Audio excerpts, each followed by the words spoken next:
My talk today is an investigation into the idea of the scholar's book-lined cell. And specifically, this talk investigates how that cell might be experienced very differently by differing communities within the early modern Republic of Letters. It's also a very different talk from the one I would have given last April. It is shaped profoundly by a year of trying to get work done during enforced isolation, unable to access the archives or to encounter friends in a library or to share exciting discoveries over coffee or wine, unable to learn what others have been up to at academic conferences. It has been different. But oddly, in that isolating, enervating echo chamber that has been scholarly interaction over the past year, I have come to a new realization about the early modern Republic of Letters. I have suddenly noticed yet another level to that already multi-layered community, a level that we rarely discuss, but one that was really real.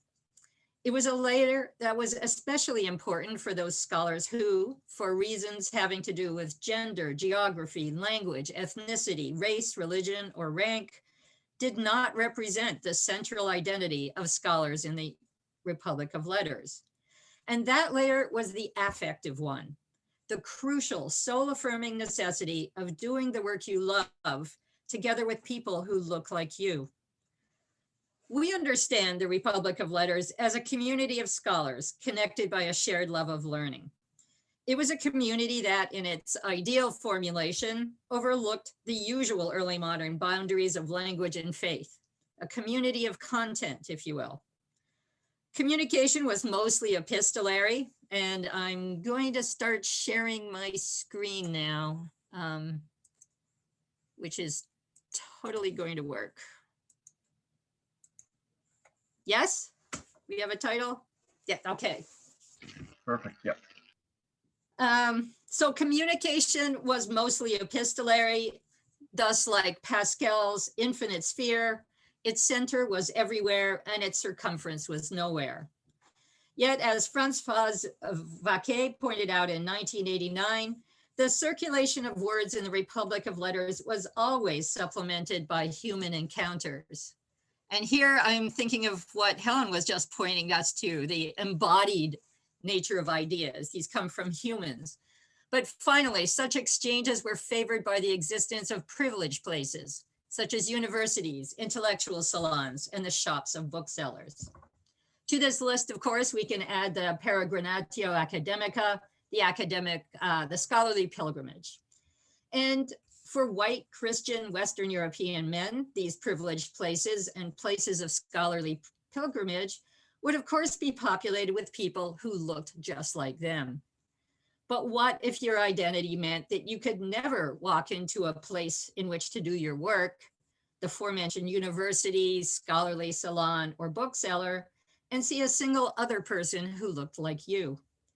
Where would you get reinforced in the belief that not only was your scholarly community real, but that you yourself were a real person within it? Without this reinforcement, things change. And this has been the experience of many of us over the past year. And as a result of that experience, I have revisited some of my early modern sources with a new understanding of the language of longing that accompanied discussion of the content. In what follows, I will discuss this push-pull nature at the intersection of communities. On one hand, the larger Republic of Letters, and on the other hand, the much smaller and more isolated group of female scholars within it, with attention to what has perhaps been our own historical discomfort over needing each other so much. So, scholars need solitude. We want to converse with our books and immerse ourselves in the archives, free of the distractions of everyday life. These books, these manuscripts are perfect conversation partners and the perfect teachers. As Richard de Bury enthused in 1345, finally, we must consider what pleasantness of teaching there is in books. How easy, how secret. They are masters who instruct us without rod or ferrule, without angry words, without clothes or money. If you come to them, they are not asleep. If you ask or inquire of them, they do not withdraw themselves. They do not chide if you make mistakes. They do not laugh at you if you are ignorant. O books, who alone are liberal and free, who give to all who ask of you, and enfranchise all who serve you faithfully. So, as DeBury puts it, the authors of books may be gone, but in truth, those potentially problematic humans have already been made redundant by what they left behind. It is with these materials that we converse. And then centuries later, that same sentiment was echoed by one of the least sentimental people who ever saw print. Oh, and this is DeBury's Philobiblon in a printed copy. So that unsentimental person, of course, was Niccolo Machiavelli, the master of realpolitik. Yet, in 1513, Machiavelli had written a letter that revealed he also loved to converse with his invisible friends. When evening comes, I return home and enter my study. On the threshold, I take off my workday clothes, covered with mud and dirt, and put on the garments of court and palace. Fitted out appropriately, I step inside the venerable courts of the ancients, where, solicitously received by them, I nourish myself on that food that alone is mine and for which I was born, where I am unashamed to converse with them and to question them about the motives for their actions, and they, out of their human kindness, answer me. And for 4 hours at a time, I feel no boredom. I forget all my troubles. I do not dread poverty, and I am not terrified by death. I absorb myself into them completely. So what Machiavelli is describing here is the scholar's ideal retreat. It is where one goes to converse with, we do it with our favorite people from the past. And unlike living people, they will welcome us every time. So for Richard DeBury and for Machiavelli, the retreat to the solitude of the libraries was a choice. But what if one does not have that choice? What of the female scholar? So the case of Isotta Nogarola will serve us as an example here. And here's an illustration of her with her aunt, Angela. And this is a well-known exemplum from the Renaissance. Nogarola, who had gained fame for her intellect, her linguistic prowess, and her chastity, was celebrated in humanist circles in Verona. The celebration endured right up to the point where she sent an unsolicited public letter, which was a standard thing to do in humanist circles, without also possessing the standard identity. First, she was ignored. And then over a year later, when she complained about what was now blindingly obvious, that because Guarino, the recipient, had chosen to ignore her, she now looked both completely foolish and alarmingly bold. And then after the complaint, things got that much worse. She became fair game, and an anonymous pamphlet pointed out that the boldness of her writing was only logical given who she really was. I have long believed the saying of numerous wise men, the woman of fluent speech is never chaste, which can be supported by the example of the greatest number of learned women. And lest you are inclined to condone even in the slightest degree this exceedingly loathsome and obscene misconduct, let me explain that before she made her body generally available for uninterrupted intercourse, she had first submitted to, and indeed earnestly desired, that the seal of her virginity should be broken by none other than her brother. By God. So, shortly after this rabid attack, Nogarola moved away for a number of years. Nogarola returned and entered a self-imposed retreat. And she did have male supporters, but for Nogarola, there was no critical mass of learned women sufficient to counteract the association of female learnedness with unbridled desire and loose morals. So even her greatest supporters would express their pleasure at being able to visit her in what had now become her, quote, book-lined cell. And here we see how the retreat so treasured by Machiavelli meant something completely different for Nogarola. For someone who could engage with peers in person every day, the book itself was a refuge. For someone with no community of peers, it was a form of self-incarceration. But earlier in that century, in 1405, Christine de Pizan had actually embraced the idea of self-incarceration for female scholars, but she had turned it on its head. In de Pizan's vision, she would construct a city of ladies. So the walls would still be there, but her peers would join her on the inside, turning the solitary cell into a scholarly community. In the book of the City of Ladies, de Pizan recounts how she had been reading the Roman de la Rose, a text whose misogynistic descriptions of women she could not reconcile with the good women of her own acquaintance. In this book, she had become despondent and had fallen asleep in sadness at her writing table. She then had a dream, and in this dream, she is visited by three noble ladies named Reason, Rectitude, and Justice. In the dream, they authorized her to construct a city by and for virtuous women. The Lady Reason also told her that she need not be alone because there were other learned women like her. And this is Lady Reason speaking. She's telling Christine, if it were customary to send daughters to school like sons, and if they were then taught the natural sciences, they would learn as thoroughly and as well as sons. And by chance, there happened to be such women. The message is clear. She is not alone. This was followed by Christine de Pizan's catalog of exemplary women, the women whose names are the bricks with which the city will be built. And we're just going to look at some glorious eye candy for a second. So these are illustrations from manuscript. This is the Lady Justice instructing Christine on what to do. And we can tell it's Justice because she has a sword and a shield and an excellent breastplate. And this is a page from a manuscript, the Harley 4431 at the British Library. And we have a close-up of the top. So here we see the ladies telling Christine what to do. And here she is building the city. And each brick is a learned or virtuous woman. So this idea of female scholars as a community would continue to be remembered, embellished, and invoked by other learned women.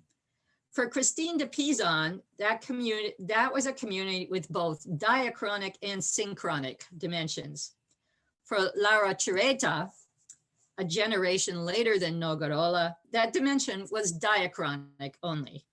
Writing in 1488, she argued that female scholars constituted a noble lineage, a res Publicamoulierum, whose members were accomplished, virtuous, and scholarly women. And she wrote, I am impelled to show what great glory that noble lineage which I carry in my own breast has won for virtue in literature. It has come all the way down to me from the perpetual continuance of a more enduring race, the Republic of Women, so worthy of veneration. And 200 years later, that genealogical community, that noble lineage, was still being invoked. However, early modern female scholars in the Republic of Letters could take advantage of greater opportunities for connection, which is a chance they embraced enthusiastically. And here's our example for that. In 1673, an anonymous tract appeared entitled An Essay to Revive the Ancient Education of Gentlewomen. It was the first treatise in English to argue that women could and should be educated in the full encyclopedia of humanist learning, rhetoric, grammar, logic, mathematics, Latin, and Greek, because nature had clearly endowed the female sex with minds and souls that were nothing inferior to those of men. It also argued that since girls went to school for far less time than boys, they would accomplish this education by quadrupling the learning curve of their brothers. It did indeed sound somewhat improbable. However, the author, a scholar named Batsua Macon, backed up this somewhat outrageous claim by providing an exhaustive catalog of learned and virtuous female exempla to validate her claims. Yet it was clear that Macon had one favorite among the names on this list. This one exceptional woman appeared no less than 6 times, personifying the heights of feminine achievement in the fields of linguistics, poetry, oratory, logic, philosophy, and theology. She had also been Macon's correspondent since the 1640s, and that woman was the modest, erudite, and pious Anna Maria von Sherman, and that's one of her self-portraits. Our focus now shifts back in time to The Hague in the 1630s. Princess Elizabeth of Bohemia, renowned for her love of study and philosophy, had outgrown her tutors. Elizabeth finally found some philosophical mentors. Among them, she corresponded quite famously with René Descartes. However, she still had unanswered questions. Elizabeth needed help reconciling her investigations into mathematics, astronomy, and metaphysics with her deeply felt Calvinist values. Where could an intellectual woman turn for guidance in balancing these rival knowledge systems, in addition to reconciling modest feminine virtue with rigorous intellectual activity? Elizabeth turned to an authority on these matters, a woman of scholarly reputation, and a friend whom she would respect and support throughout her life. That woman was the Star of Utrecht, Anna Maria von Sherman. Moving forward, we find ourselves in Dublin in 1641. It was the eve of the Irish Rebellion, and the widow Dorothy Moore was experiencing an intellectual crisis of conscience. Moore was a woman of great piety and learning, a scholar who had mastered Hebrew. In addition, her first marriage to Lord Arthur Moore had made her the aunt of Catherine Jones, Lady Ranelagh, who was the older, smarter sister of the scientist Sir Robert Boyle. Ranelagh, a religious activist, intellectual broker, and moral mentor, was a forceful and highly respected participant in the intellectual careers of John Milton, Henry Oldenburg, Samuel Hartlib, Robert Boyle, and John Dury, while also serving as the religious and ethical center for her various networks. However, status and connections were not Moore's concern. She wanted to preach, and she was enmeshed in a crucial and agonizing personal dilemma concerning her appropriate path. Moore's male friends and co-religionists were of limited help to her on this question. She needed to consult a female authority, one who had negotiated this territory herself. The authority to whom she turned was a scholar who had written to her a year earlier, saying, "I have heard about you," and offering complete support. And that woman was Anna Maria von Sherman. Now to France in that same year of 1641. The French scholar Marita Garnier, at the age of 76, had just published the final version of her feminist treatise on the equality of men and women. Throughout her career, she had been an alchemist, a self-supporting author, the editor of Montaigne's essays, and the hostess of a salon that suffered quite fatally from her tight budget and terrible food.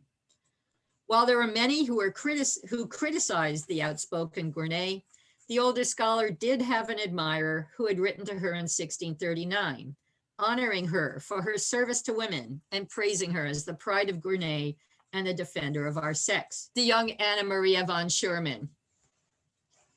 And then we also have, I'm just going to zip, Madeleine de Scudéry was also involved in controversy defending Joan of Arc, and when she needed support, she contacted someone who could also contact Anna Maria von Sherman.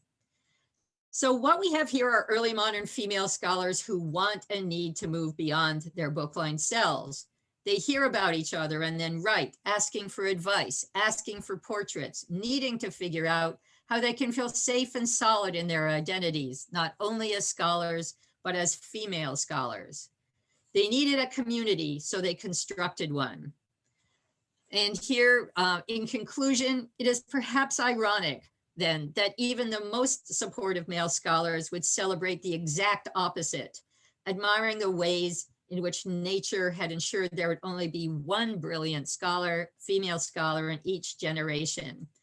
As Louis Jacob wrote in his Éloge of von Sherman, I remember a time in his very charming garden where he discussed with me the admirable providence of nature, which had wanted to place Anna Maria in the place of Marita Garnier, who is very advanced in age, like a new shoot that might serve to sustain the glory of her sex to the envy of all male rivals, with an equal loftiness of wit, and perhaps with an equal amount of glory and renown. And even Samuel Sorbier, who is one of Van Sherman's biggest fans, in a letter to Princess Elizabeth, when talking about female worthies, turned this on its head to make the same point.